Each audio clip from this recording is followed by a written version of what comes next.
Irwani, salam alaikum, j'espère que vous allez bien. Alors, dans cette vidéo, je vais faire le résumé, d'accord, du régulateur solaire, donc régulateur solaire que nous avons vu lors du dernier live. Alors, ce régulateur solaire, bien sûr, c'est ce que vous voyez ici sur votre installation. Alors, l'installation solaire, donc vous avez le régulateur, vous avez votre panneau, d'accord, ou éolienne, tout dépend de ce que vous avez, éolienne, et vous avez votre batterie, d'accord. Et ici, bien sûr, vous pouvez avoir, c'est-à-dire, ça c'est le secteur, si vous voulez. Alors, ce régulateur, bien sûr, il est entre la batterie, c'est-à-dire entre le panneau et la batterie, hein. Donc, c'est-à-dire, il a sa place, il est situé entre l'entrée, c'est-à-dire, pardon, entre la sortie du panneau et l'entrée de votre batterie. Et c'est-à-dire, ce régulateur, il est là, d'accord, pour charger votre batterie. Donc, son rôle principal, c'est charger la batterie. Alors, le régulateur de charge, d'accord, le régulateur de charge permet de faire la jonction. Donc, il fait la jonction entre la source de production qui est le panneau. Donc, la source de production, bien sûr, c'est le panneau, c'est celui qui va produire l'énergie électrique et votre batterie. D'accord? Donc, c'est la liaison entre le panneau et la batterie. Et il a bien sûr plusieurs rôles. Le premier rôle principal de ce régulateur, c'est de transformer la puissance reçue, c'est-à-dire la puissance reçue du panneau, d'accord, à un courant utilisable par la batterie. C'est-à-dire, votre panneau, normalement, il reçoit l'énergie, d'accord, du soleil, hein. Ça, c'est le soleil, donc il reçoit l'énergie du soleil. Et quand il va recevoir l'énergie du soleil, cette énergie, bien sûr, il est variable. Il est variable parce que ça dépend de l'état climatique, c'est-à-dire du climat de la journée, parce que pendant une journée, vous pouvez avoir, par exemple, à 9 heures, un temps climatique quelconque, à 14 heures, un autre temps, etc.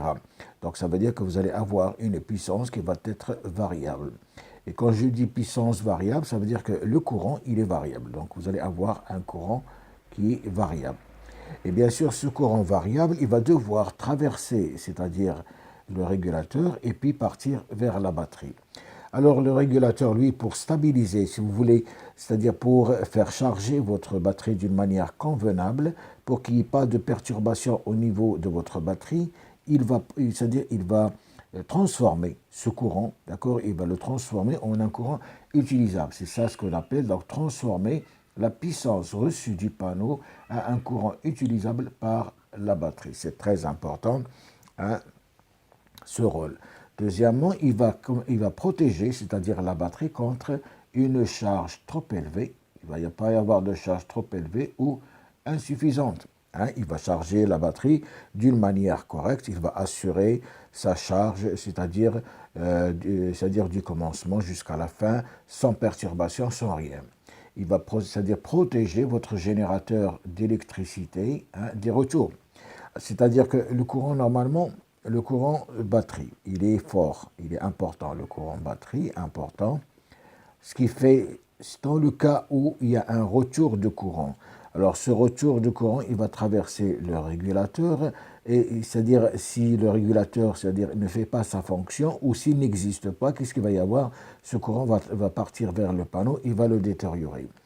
Alors si vous regardez ici sur cette photo, d'accord, si vous regardez sur cette photo, qu'est-ce que vous avez? Vous avez les 6 bornes, hein, les 6 bornes dont on a parlé, d'accord, les 6 bornes, alors 6 bornes du régulateur. Vous avez 2 bornes pour c'est-à-dire pour le branchement du panneau.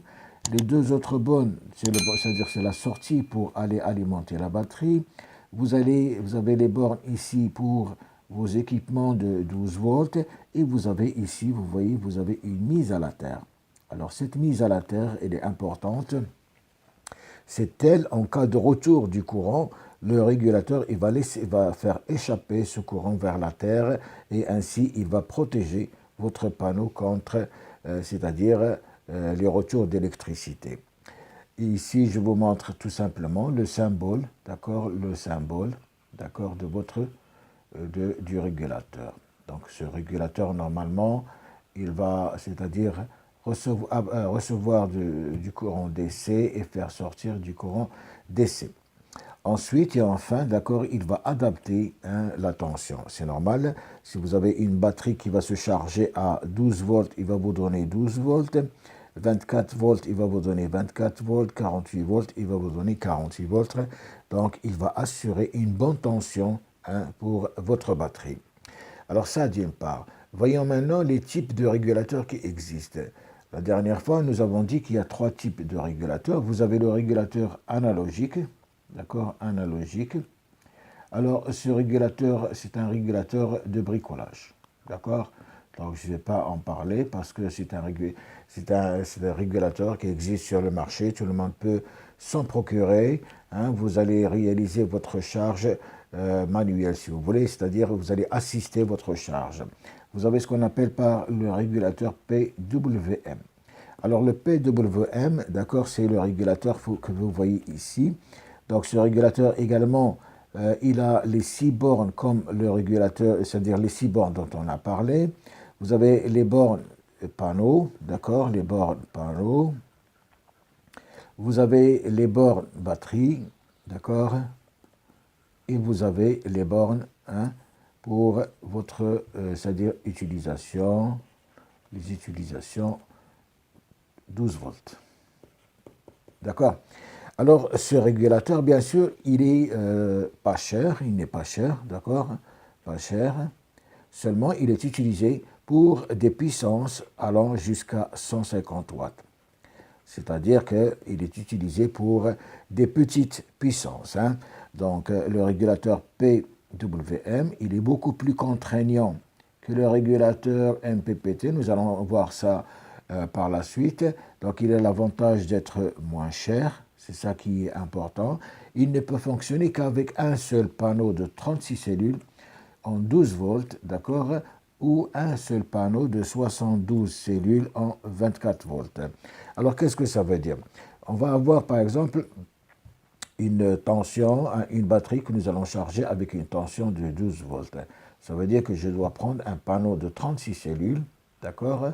Ce panneau de 36 cellules va avoir une tension VMP de travail qui va être égale à 17 volts, qui va pouvoir me charger, c'est-à-dire le panneau de 12 volts, parce que le panneau de 12 volts, il va être chargé avec une tension de 14,6 volts.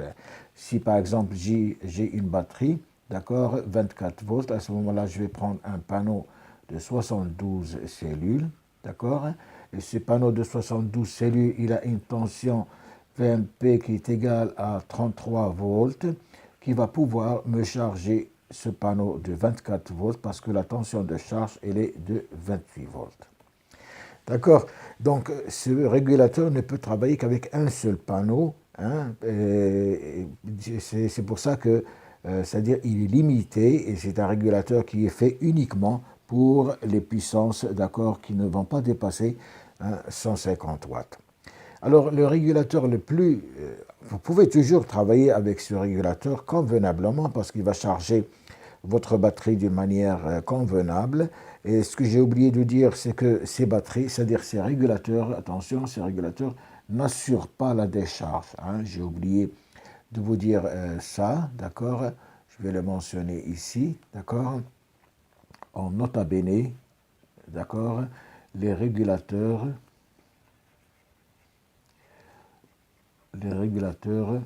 n'assurent pas la décharge.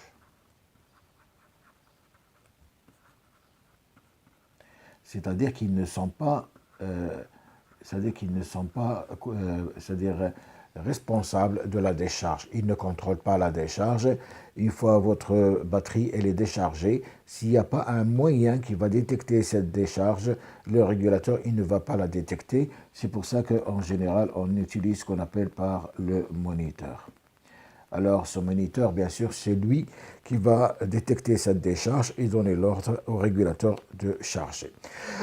Donc, je continue. Alors, ce régulateur, j'ai dit qu'il peut, c'est-à-dire fonctionner dans de bonnes conditions, c'est-à-dire qu'il va pouvoir assurer la charge de votre batterie d'une manière convenable et suffisante. Il va éviter également le retour du courant. Il va, c'est-à-dire assurer une bonne tension. Seulement, il va travailler uniquement pour des tensions qui ne dépassent pas 150 watts. Voyons maintenant le régulateur, c'est-à-dire MPPT. Alors, ce régulateur MPPT, c'est un régulateur, c'est-à-dire on dit qu'il est intelligent. D'accord? Il est intelligent. Et donc, il est plus cher. Donc, plus cher. D'accord? Avec un rendement de plus de 30%. Rendement plus 30% par rapport au régulateur PWM, d'accord? Il peut travailler avec des puissances allant jusqu'à 300 watts, donc c'est pour les grandes installations. Donc il accepte, c'est-à-dire le montage des panneaux en série, le montage des panneaux en parallèle, sans aucun problème, c'est-à-dire lui, il est là pour les grandes installations, tout ce que vous voulez, d'accord? Alors, le régulateur MPPT, vous allez trouver, donc si vous allez acheter votre régulateur MPPT, d'accord, vous allez trouver marqué ici MPPT. Hein, donc, faites attention, vous allez trouver marqué MPPT, et ce MPPT, ça veut dire que le régulateur, il va chercher la puissance max, de votre panneau, la puissance max de votre panneau, du panneau. Je vais donner un exemple. Supposons que j'ai un panneau, par exemple, qui a un VOC égal, par exemple, à 35 volts. Il a un courant ISC égal à 12 ampères. Ça veut dire que la puissance de ce panneau est égale à 420 watts. Alors, supposons qu'à un moment donné, hein, c'est-à-dire votre régulateur va détecter une intensité, d'accord? Ça, je peux appeler ISC1, ISC2 égale à 15 ampères. Alors, qu'est-ce qu'il va faire, lui? Lui, son rôle, c'est de garder, c'est-à-dire la puissance de 420 watts constante. C'est ça son rôle. Alors, il va choisir une autre tension, la tension VOC, qui va être égale à la puissance sur ISC2, c'est-à-dire le deuxième courant qu'il a détecté, ça va être égal à 420 divisé par 15, et il va trouver une tension V, nouvelle tension V, avec laquelle il va charger votre batterie de 28 volts. C'est-à-dire que 28 multiplié par 15 va donner 420 volts, la première puissance. Donc lui, il va partir sur le cas de toujours garder la puissance constante et il va faire varier la tension en fonction de la valeur du courant. Ça, d'un côté. Et cela veut dire c'est-à-dire qu'il va charger la batterie, d'accord, avec un courant de 15 ampères, ce qui veut dire charge rapide. Donc voilà, c'est-à-dire l'importance de ce régulateur. C'est pour ça qu'il a un rendement supérieur au régulateur PWM, parce qu'il est toujours en train de chercher le point le plus haut, d'accord, optimum, si vous voulez, de puissance, qui est ici 420 watts. C'est bon? Alors, qu'est-ce qu'il nous reste? C'est-à-dire le choix de votre, régulateur, le choix du régulateur. Donc, le régulateur, bien sûr, deux paramètres sont importants. Vous avez la tension V et vous avez le courant I. Alors, pour un régulateur, V et I, d'accord, doivent être, c'est-à-dire supérieurs de 10% par rapport aux valeurs AV, à VOC et ISC du panneau. C'est important. D'accord? C'est très important. Alors, on a vu ici, nous avons 75 veut dire 75 volts. 10 veut dire 10 ampères. D'accord? Donc, ça veut dire ici, c'est la tension qui va rentrer à votre régulateur. La tension qui va rentrer à votre régulateur doit être égale à 75 moins 10%. D'accord? C'est important. Et le courant également doit être, c'est-à-dire de 10 moins 10%. Donc, faites attention lors du montage en série ou en parallèle de vos panneaux, hein, il faut respecter cette valeur de 10% hein, sur la tension et sur l'intensité. Vous allez trouver bien sûr des régulateurs qui peuvent aller, je crois, jusqu'à 150 volts et 15 ampères. Donc, c'est à voir sur le marché. Alors, d'une manière générale, sur votre circuit, qu'est-ce que vous avez? Donc, vous avez votre panneau. Donc, vous voyez ici, il va être raccordé à votre régulateur. Donc, le plus et le moins, donc, ils sont raccordés à votre régulateur. Du régulateur, donc ici, je sors du plus au moins et je vais à la batterie. Et de la batterie, je vais aller au régulateur. Alors, c'est-à-dire, je vais aller au convertisseur. Alors, ce convertisseur, c'est l'équipement que nous allons voir, que nous allons étudier lors du prochain live, c'est-à-dire on va étudier le convertisseur et puis là, bien sûr, c'est vos sorties vers les équipements qui travaillent en 12 volts. Voilà, c'était un bref résumé. Si toutefois j'ai oublié quelque chose, vous me laissez dans vos commentaires. Alors, je vous remercie, à la prochaine.